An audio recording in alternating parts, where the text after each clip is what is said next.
Hi, everybody, and thank you for joining this event with Let's Get Uncomfortable. I'm just going to kick it off with a land acknowledgement.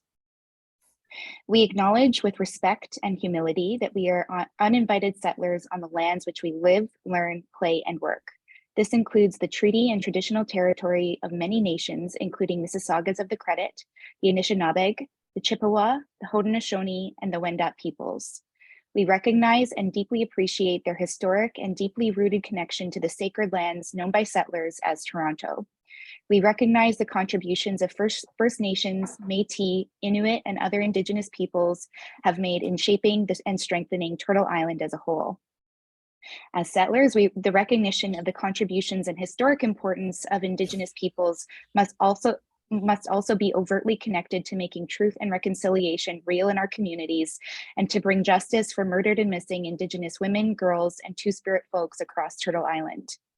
We recognize the violence against Indigenous people and attempted erasure of Indigenous cultures that makes our presence on this land possible. We recognize systems of violence and oppression that have dispossessed Indigenous people of their lands and denied their rights to self-determination. We recognize our responsibility to confront and dismantle the systems that perpetuate continued violence and oppression of Indigenous people today. Thank you, Terry. Good morning, everyone, and welcome to the second session in LGU's series on mental health and burnout, designed specifically for travel professionals. In our first session, our guest, Hassel Aviles, co-founder and executive director of hospitality nonprofit global leader in mental health advocacy, Not 9 to 5, spoke about the current structures of mental health support that exist or don't exist within the tourism industry, where the gaps are, and how to go about closing them. Today's small group of past and present travel professionals will discuss our experiences navigating mental health and burnout challenges. We remind you that we are not mental health professionals, and the conversation should not be taken as mental health advice. We will provide resources on the screen throughout the discussion, and it will be recorded and posted to our YouTube channel for anyone who was unable to attend today. And lastly, I want to mention that some of these discussions and topics may be triggering, so feel free to take time to pause and reset or simply log off if you need to. So with that, Tim, Julie, let's start with some introductions. So we'll start with Tim. Sure. Hi, my name is Tim. My pronouns are they, him, and I'm a second-generation Chinese settler, born and raised here in Toronto, and I've spent the last about 16 or so years working in communications, and a decade of that was in tourism. Thanks for having me here today. I'm glad that I can join you to have this very important conversation. Thank you, Tim. And Julie, welcome back. Thank you. Hi, everyone. I'm Julie, and I've been in the travel industry for about 12 years now. And I live in Toronto. My pronouns are she, her. And I am excited about having this conversation. It is definitely needed right now in our industry. So really excited to kind of dive into this with you guys today. Well, thank you. I know it's an odd day of the week to be jumping into the webinar. But can you tell us, Tim, let's go back to you, how your role in life has been impacted by the pandemic? Sure. Yeah. So as I mentioned, I spent a decade of my career in travel, working for a global tour operator, and a full workload with competing priorities and projects was pretty consistent. That, coupled with constantly anticipating crises around the world and then workplace complexities, informed a level of stress and anxiety that was often simmering in the background. And then in March 2020, I was laid off.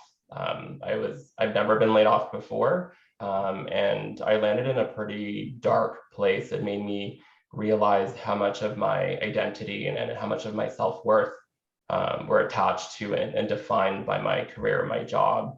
And once I had accepted and processed what had happened, I tried really hard to embrace that newfound time as a gift to pause purposefully and really think through and about, what are my values? What's my purpose? What are my priorities, and what's important to me, and who's important to me?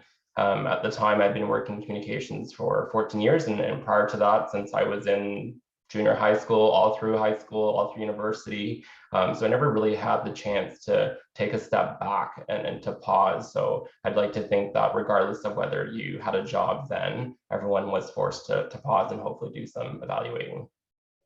Absolutely. Thanks for sharing that. Julie. I think, yeah, March of 2020 was a defining moment for all of us. I think we've all it's one of those moments where you kind of remember where you are when, news was on and things were happening and what you were doing. And it is definitely, it affected my household on all fronts. My husband and I both work in the travel industry. So both of our main incomes of our household were heavily affected. He was furloughed right away.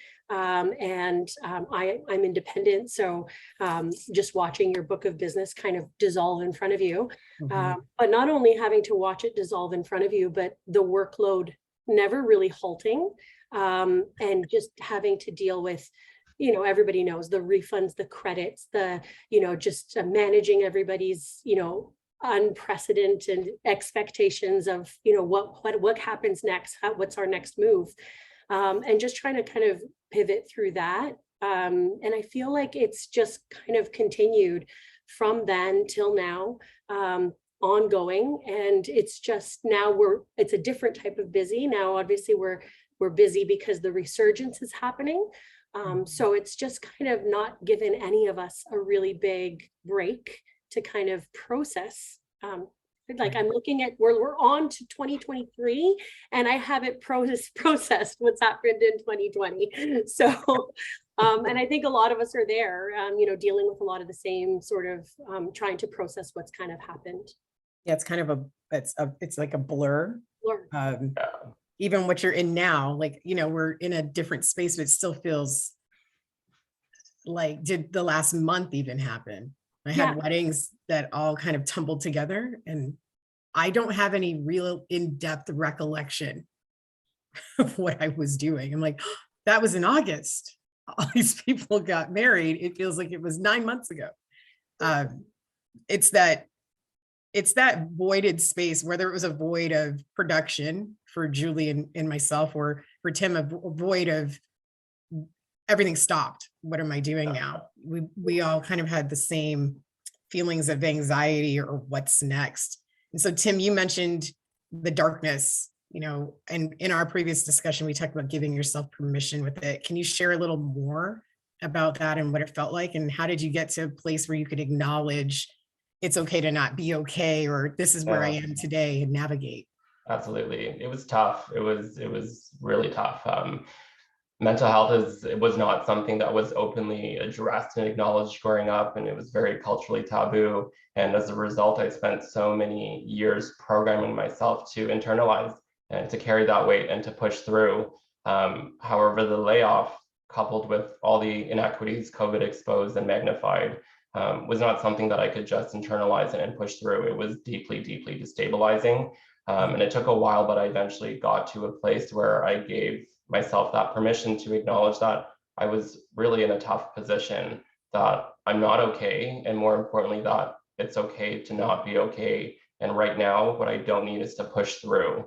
I think it's hard to move forward from any kind of adversity if you don't process it. And for me, part of processing is allowing myself to acknowledge and feel all the emotions. Community was critical to navigating and emerging from the darkness. Connecting with others and building community and knowing that you're not alone. Yeah, it was a lot. When people tell me to push through, and, I didn't share my story, but I've struggled with PTSD and depression now for it's like 10 years now. It's telling someone to push through, to me, is similar to moving to a new place and never actually going through your trash, like purging your things. You just keep dragging it with you. Yeah, you're pushing through and moving to the next thing, but got all this, there's all these things you haven't processed, decided what you're keeping, decided what you've learned from. Do I need this whole box of things? It's not healthy to do that. I mean, physically and mentally, to just be carrying so much forward and just pushing through. There should be like you said, a process to get to that point. 'Cause otherwise, I find it will show up in different ways, shapes, and forms if you don't Exactly. kind of process Yeah, it. it's hard. The being okay and not being okay part is I think what a lot of agents were dealing with, and a lot of other professionals in our industry. We either thought that we needed to tell everybody that, yeah, today is a sunny day and I'm going to figure it out and let's all rah together. But personally, I shut down my email for, I think, 2 months. So my out of office read something like, if you're not traveling within the next 30 days, I won't be getting back to you right now. And honestly, it was just so that I could close my computer. So the only people I wanted to deal with were the first March people, right? March and April. They were the most traumatized, I think, through any of this, right? And people who were leaving in like 4 days. So Yeah. I was able to process their issues and their emotions, and the screaming and the, some people who are just like, it's fine, we'll do it later. But pulling all that in on top of what I was feeling was exhausting and draining and very emotional. So I gave myself that moment to shut off unless it was an absolute emergency. And I've had to remind myself in the last year to do it again. Yeah. Like it didn't end. And again, we're pushing through, and I know I'm doing it to myself as well. We've got to give ourselves little spaces to be able to reset and come back and do a little bit more of the work we expect to do with our clients and colleagues, but it's hard. Julie, did you want to add something there? It's hard because, again, mental health is something that isn't like just openly, comfortably discussed the way that we discuss everything else. Like, you go to the doctor when you're not feeling well for absolutely everything else. You reach out to friends and family when you're not feeling well for absolutely everything else. But the second it involves our mindfulness, our brain, our the way that we feel, our emotions, all of that, it's like we have to put on this front that we're okay and that everything is okay. And it's you don't have to always, exactly how Tim said, you don't always have to be okay. And there's going to be many moments in this world where we're not okay. And I think embracing those and trying to properly deal with them, and us talking about them openly in these types of spaces, just kind of will get others to understand that, this is completely normal and it's okay that you're feeling this way. You don't have to push through, and not every, like you said, not every day is going to be a sunny day. No, and when it is, appreciate those, right? There were some days where I was like, okay, everybody I talked to was pretty cool. Or today I can get a few tasks done. I had a Post-it that used to be on my desk that said smile. And that was before that. And then I look at it like, okay, I'm going to smile. I'm okay. I don't have COVID. There's a few things that are good, but I'm allowed to not smile. Absolutely. Yeah. I can have a moment. It's hard when you have your family around you. And Julie, you had a lot. So your spouse in tourism, your brother was ill. So how did you navigate all of that? Yeah. Oh, I had a whole bunch of things come at me. But it was definitely challenging. My business and my livelihood relied on people traveling. So, income coming into the family was, me being like, I really want mask mandates lifted, and I really want airplanes off the ground, and I really want, all of these things to happen. But at the exact same time, my brother was admitted into the hospital on January the 12th. So we're coming on almost a year now. Wow. And he was discharged on April 1st. So he was induced in a medical coma for those almost 3 months, and was one of the most severe COVID cases in Canada. So airlifted from helicopter airlifted from Markham Stouffville Hospital to Toronto General, and we did end of life procedures for him 3 times. And he's probably one of the closest people in my entire life. I'm very, very close with my brother, and it was so challenging to navigate those feelings because I was feeling guilty for wanting my business to thrive and wanting me to be able to put food on the table, but yet understanding that mask mandates and things were necessary because things like this were happening to families all over. I was in ICU every single day for 3 months, and all I saw around me were beds filled with ventilators. And so it was a very different perspective than a lot of people kind of got from it. And it was very, very hard to navigate. Absolutely. Big conflict, right? Like Huge going through your head. And I'm sure, I think we talked about this, in the first call too, people shaming each other for those thoughts. Yeah. And on the other end too, shaming you for giving up. Like, oh, you've left the industry. I can't believe you. Like you didn't make it. yeah, there's so many other things you could have done. It was very hard. We were so hard on each other, and we still are. I still see some of it now. There's still people who aren't booking. And that is a very personal decision to go in either direction. Imagine someone, and everybody on here can probably imagine, building your business and then giving it up. That's a lot. And in the same token, trying to convince people to continue to move. And in your instance, you have a family member hanging on a thread, but you are, my livelihood, my brother's life, and others' lives. It was hard. And it was more than difficult to figure out what to feel at any given moment. Absolutely. And I also traveled throughout the pandemic, which was completely shunned upon. And I got so many different types of messages, and just people didn't really understand my perspective of, this is my life. This is what I do. This is like, if, I can't just pick up and go find another job and do something else like that. There's people that I have to tend to right now. And I was still working throughout the entire pandemic. Obviously you understand with a book of business, that's a large book of business, you don't really get a chance to turn on. Like, it wasn't ever a turn off moment. I wish there was a turn off moment at some point, but there really wasn't. But then look, Tim had a turn off moment, and look how that felt. He was turned off, right? Like you didn't have any choice in the matter. Tim, did you have like supports or other people who were in the same circumstances that you could turn and speak to? Yeah, absolutely. Within the industry, outside the industry, I was really grateful to those who really reached out and helped me navigate that tumultuous time. I don't think I would have been able to kind of get through that period if I didn't. So moving on to barriers you had. So we've kind of touched on a few, but trying to get help for yourself or trying to get help for others. Like, what did you come across, Julie, when you were trying to figure out how to get through, but navigate, not really navigate it all. It was, I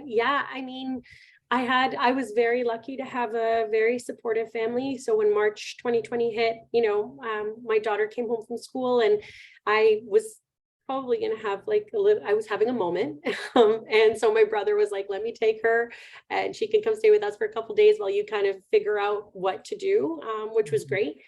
So I had that help in respect to my daughter. And then she, when she came home, I felt like I had kind of gathered my bearings again. I did take on a coach now. So I do have somebody that I speak to just to kind of remind myself of, that you do need to turn off at the end of the night, that you do need to put an out of office on, that you do need to stick to your out of office when it's on, and not make exceptions every 5 minutes for it. So it is really kind of it's never something that you fully get, I think, or grasp. It's always a work in progress. Like for me, it's definitely been a work in progress across the board of trying to, navigate the waters, and they're so changing. Like they're just from March 2020 to today. I can't even wrap my head around the amount of tides that have turned, and the different directions that we've been thrown into. So I think everybody just needs to give themselves some grace and some understanding that we've been through a lot in the last couple of years, more so than years past. And Tim, what about you?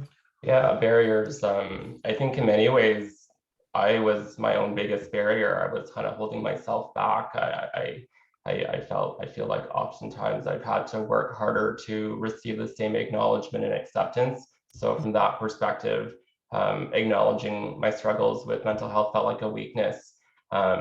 looking back at the last 3 years, I often describe this period of time as the evolution of Tim. And for me, that really is about being on this journey of choosing me and prioritizing my well-being and ultimately my happiness, because for so long I wasn't putting myself first. And I think this connects back to the piece about pausing purposefully and giving myself the time and space to really intentionally recognize and figure out my values. I think the reality is working both in travel and in comms is demanding and can be 24/7. And we're all complex humans with real needs. And so often and so easily our needs get lost in the rush of deadlines and priorities that don't center us and our well-being. Yeah, and I think the other barrier connected to this is the willingness to let others in and to let help in. Asking for help doesn't come easy for everybody. Right. You know, it's something that you both brought up. I was thinking, it's like, when did I do that? Because again, things are a blur. So I tried to set boundaries for myself. Yeah. So the first one was that date I put the out of office, and I changed that every month for probably the end of that year. So 2020. Once I figured that I kind of knew how to navigate, because tour operators started telling us, how to make moves and changes, it was not so bad. But I remember some of my US clients, because they were still traveling, and they were literally the ones that kept my lights on, but it was the same attitude that you had on this side. So you could, any day, the call could be different. It could be a happy one or an extremely disgusted one. I had someone call me at 10 p.m. on like a Tuesday. And when I answered, and that was the first problem I answered. So I answered the phone and it was, hey, I'm sorry, you may be busy, but okay, I'm going to add blah, blah, blah on three-way. And I'm like, you don't hear my kids, like they're supposed to be in bed. They're in the background. I sound like a zombie. People didn't care. As much as the world was connected, people were still very selfish. This is about me. I have an issue. I need you to answer now. The next day, I bought a second phone. I didn't have the money to buy a second phone, but I bought it on purpose because I couldn't add a line. I was in the middle of the contract, but I bought another phone so that I could turn it off. Wow. Because people were pushing through the imaginary boundaries I had. I used to be that agent that always answered, right? Emailing you at 3 a.m. And more of it was just to get it done and always seem responsive. That was taking the biggest toll on me. And I couldn't sleep because the anxiety of, if I miss that message, how many will I have in the morning to deal with? And there's too many of them. And then you just avoid it. So when I was talking to my counselor, which is who I was using to get through this, she reminded me to set the boundaries, to turn the phone off. If I say my hours are till 6, to do that. It's been very hard though, telling people no, and people don't expect that no. And you have to, sometimes take the extra step and remind them that this is for your own well-being. So I have other planners I work with whose clients, and they're allowed to do what they need to do with their clients. They talk to them at 9 p.m., 8 p.m., whatever they want to call them. That is not my space anymore. I have set hours and I have office hours that you can book into. I'm not going to accommodate things that I can't handle anymore. I have to be kind to myself. I have to be kind to my family. And I just have to set parameters. If we let everything go the way we used to before with the mental state we're in now, we won't make it. Like before, I think we could do all that, like put our hands in everything and had like a little bit more of a positive attitude. But now knowing that in the back of my head, there's that cloud all the time, I can't do that. So I think the things that were hard for me were, again, setting my own boundaries and being kind. And I have to remind myself still every day, I'm thinking, am I traveling too much? Am I being too strict with my clients? And I'm like, nope, you know what? I'm going to sit back and look at it as if I'm the customer or a client and think, okay, this is a legitimate business. This is their hours. These are the rules. If I don't want to work with her because of those things, then move on. And I have to be okay pushing that away. You also have to look at it as maybe an employee.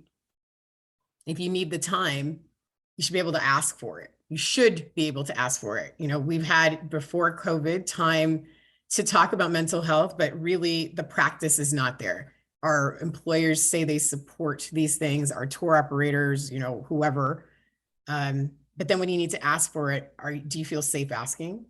And advocating for yourself may mean going to your doctor, your family doctor, and telling them how you're feeling and getting that permission slip, essentially, to say, I need the time. But it's hard because of the stigma, right? To say, I need this time mentally. If it was a broken leg or, the flu, we very quickly say we can't be here. But when it comes to our well-being and things that are invisible to the eye, we take 10 steps back and second guess. So I get it. All of this is, even now, it's hard to even talk about it because the hardest thing for most of us to do is ask for help and help ourselves. Yeah. It's very difficult. Tim, you've spoken about the intersections of your identity and not seeing yourself represented in the industry. I'm sure a lot of this was highlighted. I mean, it was for me as well. And it impacts how you experience the world and people you work with. Can you share a little bit about that and how you think leaders ought to help ensure that mental health is important and identity and all the intersections for people who are marginalized or racialized? Absolutely. First and foremost, the travel industry is not immune to white supremacy. It's also not immune to homophobia, transphobia, ableism, sexism, misogyny, ageism, and the list goes on. I don't fit neatly into the cis white hetero box, nor do I want to. And that can make day-to-day interactions, experiences, spaces feel uncomfortable or unsafe. Focusing on the race piece, it's no secret that racialized individuals experience emotional talks in the workplace, defined as the combination of feeling different from peers at work because of gender, race, and/or ethnicity, the need to be on guard to experience bias, and the associated effects on health, well-being, and the ability to thrive at work. So when it comes to being on guard, constantly anticipating and consciously preparing for potential bias or discrimination, that's mentally and physically exhausting. So often, especially nowadays, we hear, bring your full self to work, bring your authentic self to work. The reality is authenticity is a privilege. It's a privilege based on one's social location and the makeup of your identity. And authenticity isn't always welcome, and being authentic might not be safe for certain individuals. So for leaders, my questions are, what are you actively doing to foster safety and belonging in the workplace? Does belonging come with criteria? Who belongs in your workplace and who's being left behind and excluded? I think it's so important for leaders to walk the walk and model the values. Addressing mental health requires courage and vulnerability, and it's uncomfortable. Check in on your team, have those uncomfortable conversations. What mental health supports are included or not included in your benefits? Are they tailored to the needs of a diverse workforce? Lastly, we talked about representation, and I don't think you truly cannot underestimate the importance and power of representation. Not seeing yourself reflected in positions of power, media, or even on conference stages in the industry and the world around you, it really limits how big you dream. It sends a message that you don't belong, you're not enough. And if you're constantly receiving those messages, you might actually start to believe it. So for organizations, how are you expanding and investing in your leadership pipelines to include employees from marginalized communities? Who sits at your leadership tables? Who has the decision-making power? I think there's so much research that shows that not only does diversity inclusion support belonging, it also fuels innovation and drives the bottom line. Yeah, and we talked about that. I mean, we weren't the first to talk about it, but we were talking about this 2 years ago, a year ago, before it was really highlighted, and still, this is not specifically what this call was about. It still hasn't been much change, right? So there's still the push, you see it more in like LinkedIn, where people are talking more about DEI and who's trained for it now. So it seems like there's now just this push to get everybody to become a trainer, and you don't see any of the effects. And it's still an underlying factor to our mental health and those around us who maybe not directly affected, right? The three of us could say we are, right? Julie, you're still considered marginalized as a woman, right? So yeah, there's still the top that we see that is male, white. Yeah. then there's the rest of us. And we try to poke little holes and see where we fit, or where, as Tim said, where we can identify and say, look, that person has made it or arrived, but there's not that much. Like, we've gotten a little bit more of the marketing kind of doing a little better, but Kind of, yeah. it's still not, you know, you can look at like, I still have to go into my marketing stuff and Mhm. delete, because it's just, you know, white couple, white man, white, like, Yeah. you know, it is just that's all that's presented in a Yeah. lot of ways, especially for certain travel industry Mhm. like stuff, like if like cruises, for instance, or this or that. But now Absolutely. we're starting to see a little bit, which is nice, but I mean, it's nowhere near where it needs to be. Yeah. And then it's okay. So if someone has achieved, you know, what we may call the epitome of their marketing strategy, the team still doesn't reflect it, right? So you can look at like a whole BDM team for organizations and say, whoa, that is crazy. I can't believe that's still what this looks like.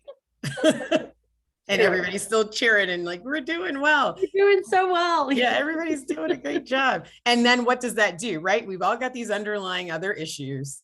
Again, we're trying to strive and move towards getting through what we're doing. And like you said, Tim, what is my goal? What's my end goal? Where am I going? Absolutely. I don't have a target.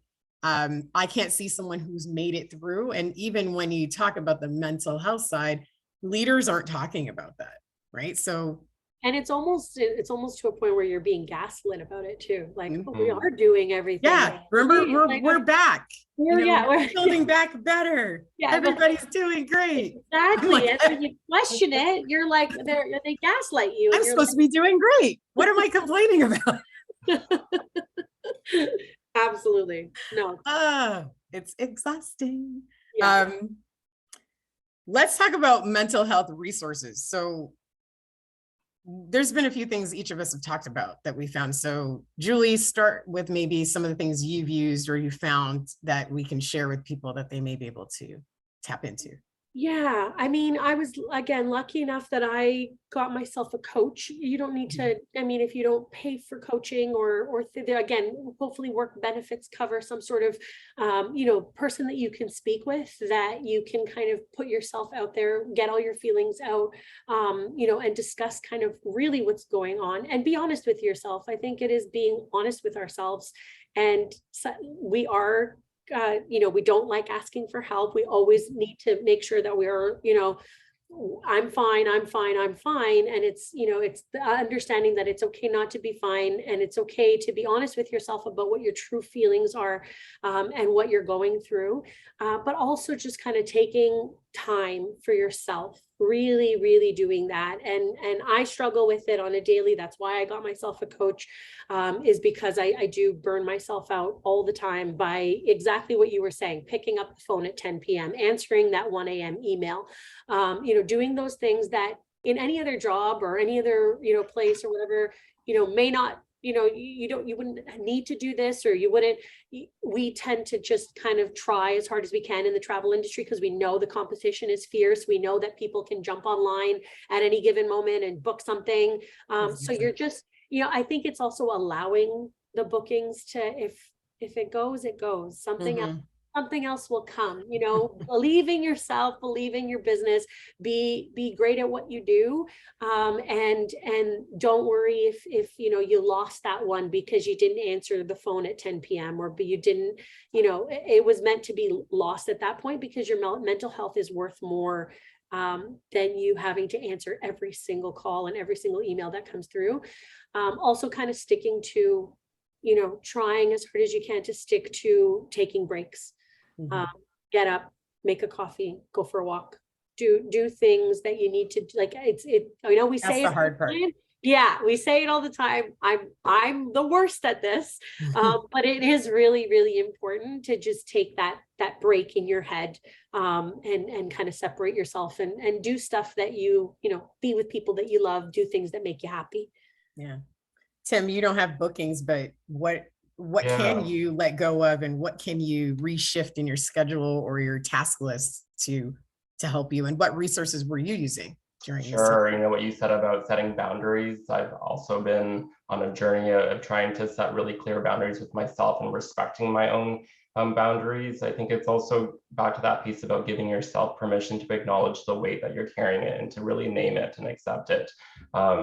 Similar to Julie, I acknowledge that accessing therapy is a privilege, and for me, it's been a game changer, having access to an unbiased expert to help untangle and process. And again, that's something that I strongly feel that organizations need to include in their benefits. Building and nurturing a strong and safe community that you can lead into, talking about it. I think it helps break the stigma, and I think you'll find that you're not alone. Exercise has also been really good for my mental health, being outdoors, going for walks. And then when it comes to schedule, I try to regularly block off time in my days in my calendar to step away from my desk when I have a notification that says like, okay, it's time to like step away from your desk, take a mental break. And then the last thing is journaling, whether that's pen and paper or taking or a note-taking app. I find getting my thoughts down really helps me acknowledge and process my feelings. That's really good. I did one small thing. So one small thing I changed was if I still felt the need to answer an email, I would schedule send. So I wouldn't send it right when I did it for two reasons. One, I would read it again in the day and see if that's what I wanted to say. And it could be the simplest answer. And then it also set the boundary that I'm not actually answering you at night, because I had to maneuver that. It was not easy to just say I'm not doing it, or even really early in the morning. If I say don't come in till 10, the phone is ringing at 8 and 9 because other people are probably going into work and trying to reach me. And I'm like, I'm not answering that. I'm trying to get my mental space good for the morning so that at 10:30, I can shoot and just keep going. And so I can't let those things interrupt the flow I'm trying to give myself so I can ease back into getting work done.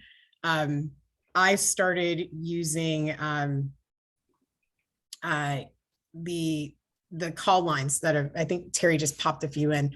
It's hard sometimes to get to your if you have a psychiatrist or psychologist. And I wanted to mention again that I personally have one that I'm not paying for. And that is because my family doctor happens to have a really good network. And when I asked for a referral, she found me someone who was covered by OHIP. So they do exist.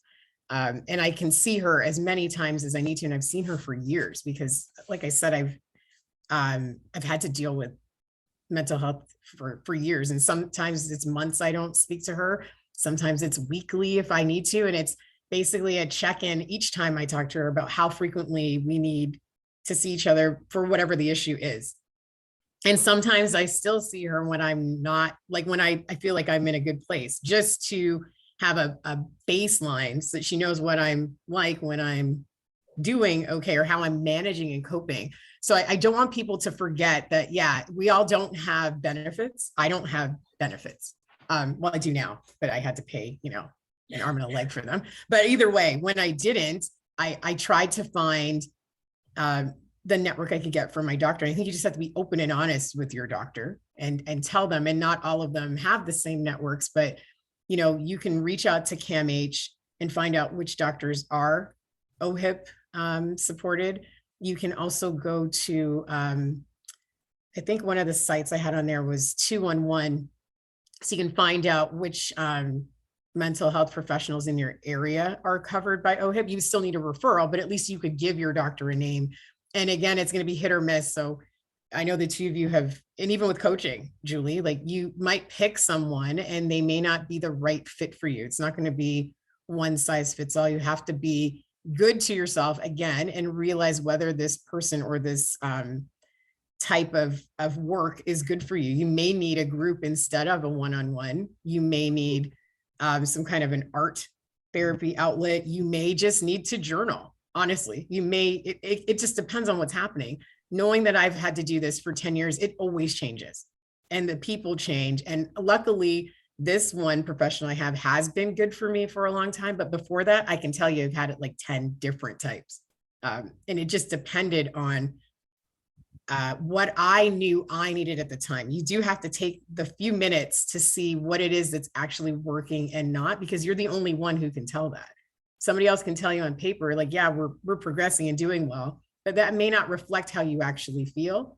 So there's a lot of checking in and self-advocacy that's important, but the resources, sorry, Julie, what were you gonna say? That's a big one. Exactly that. The self-advocacy is really, really important. My husband, after this whole thing happened with COVID and being furloughed and stuff, he developed anxiety and started talking to somebody, and that right away, that person that he was talking to was through benefits, was just, unfortunately, they weren't a match. And, but it was kind of, you need to stay on top of it and just try for yourself to find whatever it is that he dove himself then into photography, found a passion in that, started going out, taking walks, doing street photography, and maybe it isn't just necessarily counseling, although we are both, I'm seeing a coach, he's seeing a counselor right now, and it's really working for us.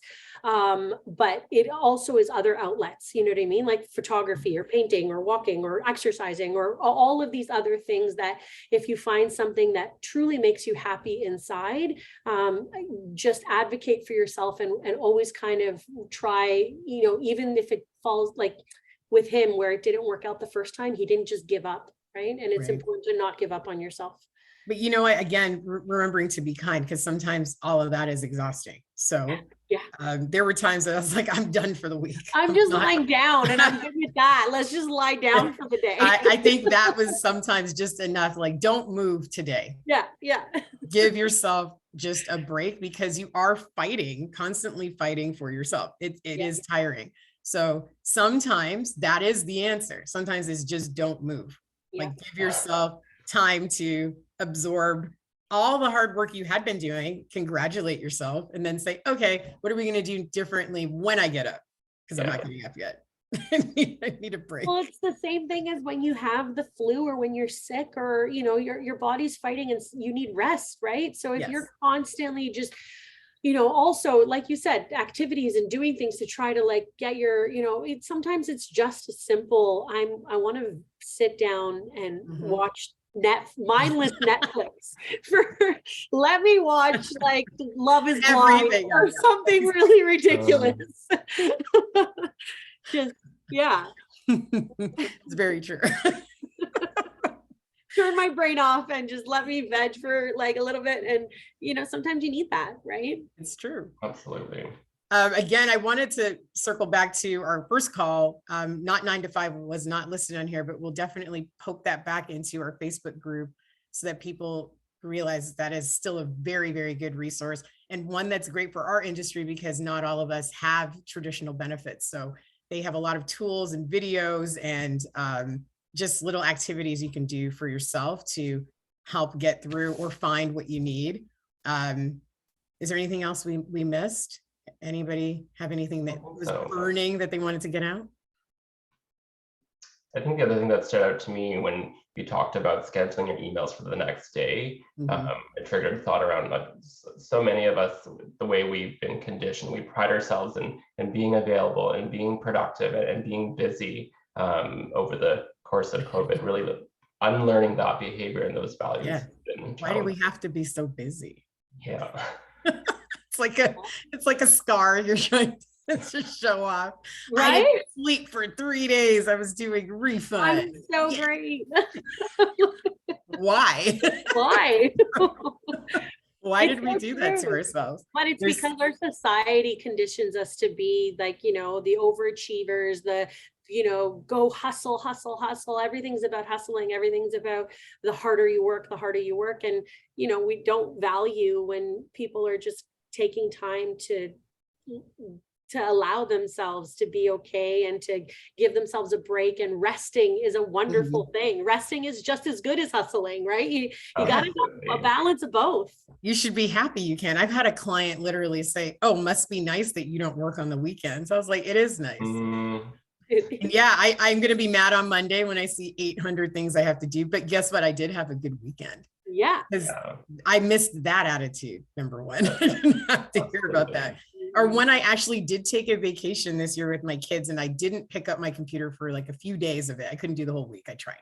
That was the same message. Like, oh, I can't believe you had vacation. I was waiting to hear back from you. There was nothing that you needed. There was no emergency. No one was traveling. I should be allowed to take time. Yes. And these aren't even people in our industry. These are just people in general. So it's not just us, it's society. You had a vacation and it wasn't a working vacation. Like, think of how many hashtags I know I've used. There's like work, work, work. And I'm so proud of it, but really I shouldn't be work, work, work. Like, I need a break. We all need a break, and we have to be, again, kind to ourselves and find the breaks we can. Like Julie said, either it's little ones in the day, or you take some time off, or Tim said, take a walk, exercise. I know I need to do better in doing that. But I also think it's great if we have communities in our own spheres that can remind us to do it. Yeah. And can we remind each other that we just need to be better to ourselves. Yeah. And I was going to say the piece again about leadership needs to model those values and actually walk the walk.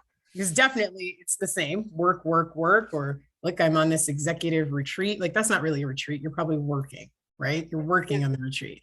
And the same thing goes in their sphere. They're constantly moving, or they have an assistant who's constantly moving. Nobody appreciates stopping. Yeah. And maybe even, befriending a few people in the industry and holding each other accountable to, each other to take, did you take a break today? Did you get a chance to, or let's hop on a Zoom for 5 minutes and chat, or whatever it is that you can do. Like-minded people that are maybe going through the same thing that you are, like somebody that has a similar workload or is working in our industry will understand when you're talking to them about waiting on hold with Transat for 8 hours or whatever it is that's causing the stress or the frustration for you. Having somebody that actually truly understands it because they're going through a similar situation and relying on each other to, give you guys a little boost to take a break, right? Take a break, take a walk, take a little chat break or whatever it is. Got it. Thank you. Were there any questions in the chat?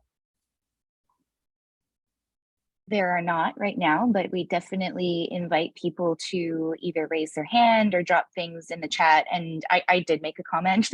I'll just add that that I think it needs to be appreciated by leaders or acknowledged by leaders and people, our colleagues in the industry, that traveling is not a break. Traveling is part of the job, and it's work, and it's mentally taxing and emotionally taxing and physically taxing, and it can't be considered a perk in the same way it has been historically in the industry. No, definitely not. I can't remember the last time I had a real vacation. No. And I think I cried about it in reality I think it was last month, where I was like, you know what? I think I'm done doing this, because I forgot what it was like to work a 9-to-5 job.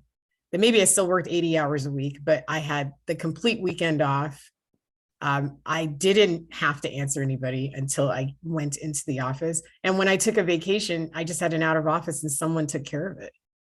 That's not the world I live in anymore. And I miss it a lot. Like, it really did have me thinking, and this is just honesty here, thinking of stopping. Because, like, I don't know if I want to do this.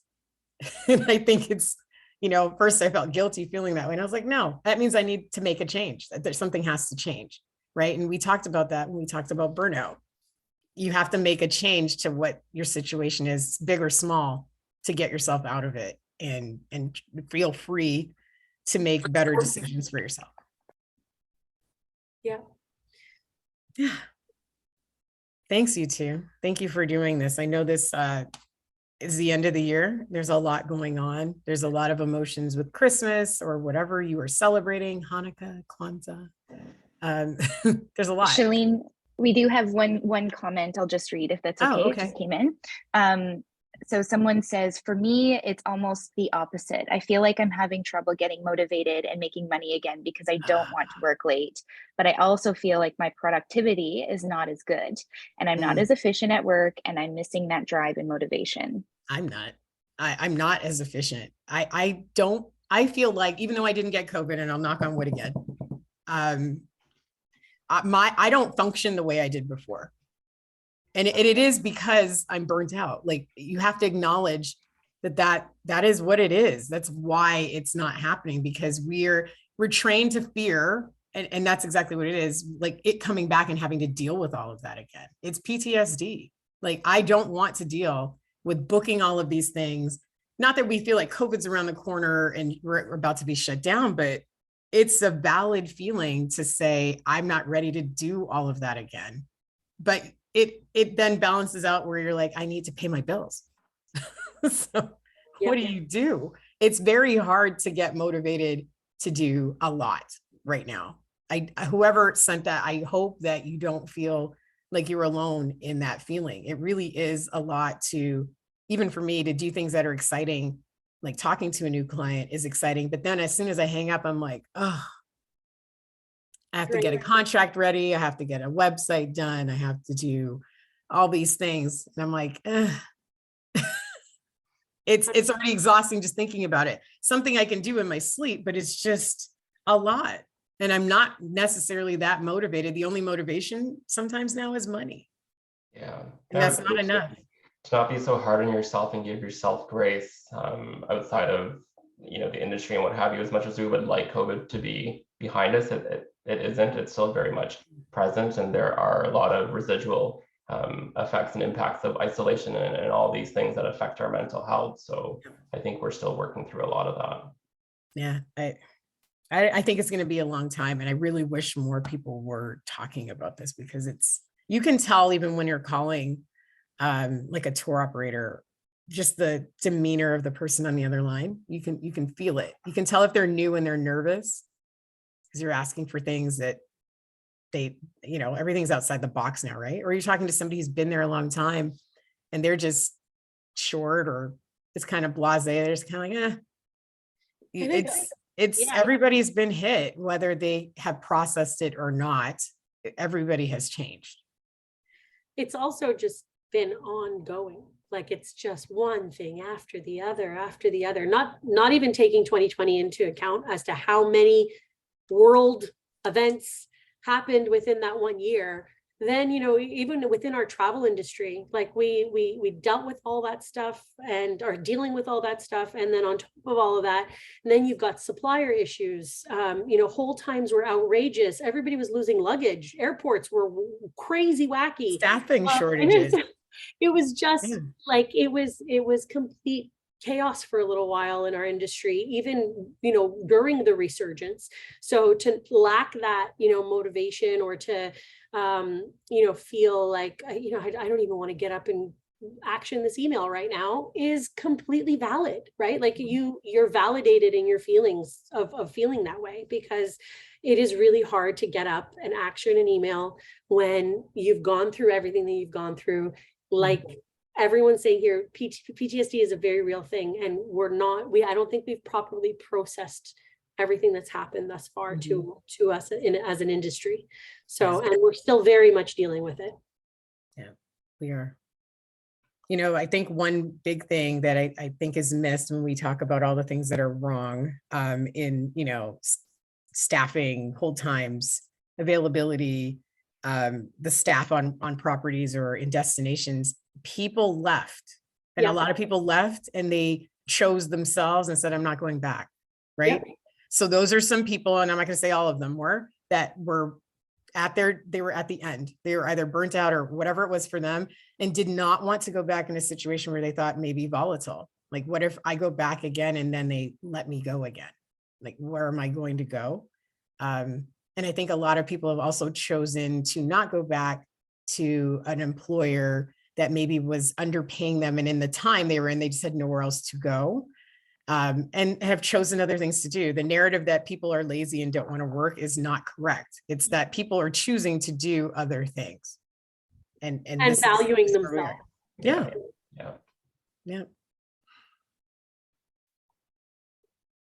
Tim, Shalene, Julie, I think just on behalf of everybody listening in, just so much appreciation for your as Doug put it in the chat, your courage and candor.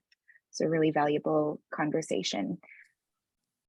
Thank you. Thanks for your help today, Terry. Again, Julie, thank you for coming back. Tim, thank you so much for being here. I know. Thank you for having me. Thank you. I really appreciate being a part of something that's, I think, so important. And we really, really need to, band together and try to make our voices loud when it comes to this issue, because, there's people out there that don't feel that they can talk about it, and we need to be talking about it. So thank you for having me.